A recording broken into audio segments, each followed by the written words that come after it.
How long will it take to get to Waterloo Station? It's an hour from here.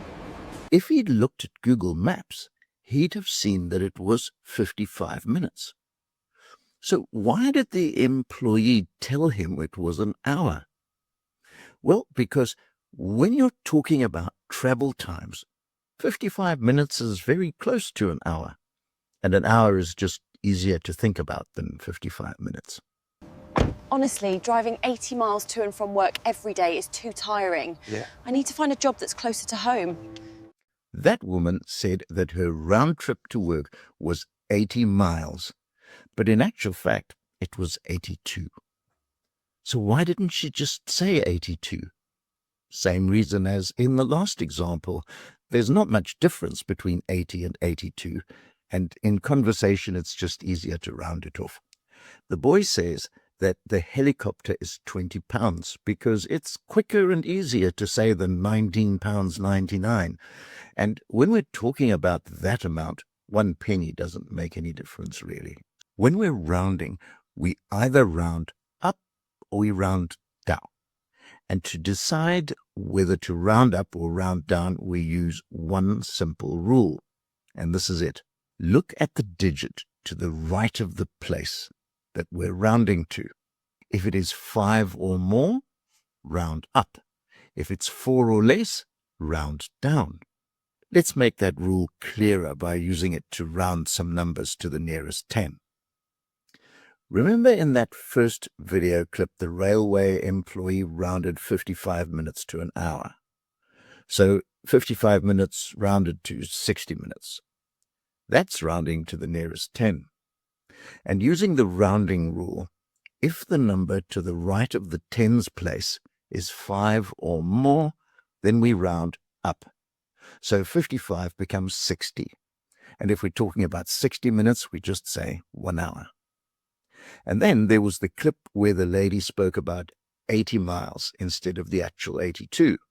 And she used the same rule, but because the number to the right of the tens place was 4 or less, she rounded down. And then there was the schoolboy who rounded off £19.99 to £20. He was also rounding to the nearest 10 because he looked at the number to the right of the tens place, which is 9. So that rounded up to 20. When you round to the nearest 10, you only look at the number to the right of the tens.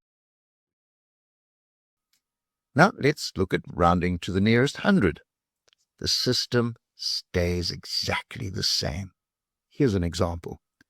Round 349 to the nearest 100. Look at the digit to the right of the hundreds. That's 4.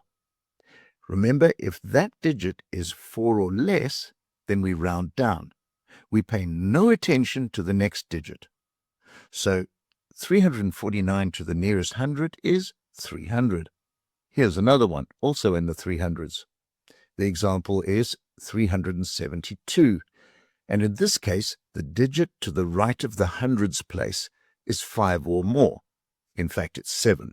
So we round up. Therefore, 372 becomes 400, rounded to the nearest 100. Now let's round to the nearest 1,000. And we use the same system again. It's just that this time we're looking at the digit to the right of the thousands place. So let's do this example. 2,480 rounded to the nearest 1,000. Look at the digit to the right of the thousands place. That's 4. So we round down. So 2,480 rounded to the nearest 1,000 is 2,000. Another example, 2,653. The digit to the right of the thousands place is 6. 6 is 5 or more, so we round up. The result, 3,000. Exact numbers are for precision. Rounded numbers are for everyday life. Once you understand rounding, you'll start noticing it everywhere, in news reports, shopping, travel, and even conversations. See you next time.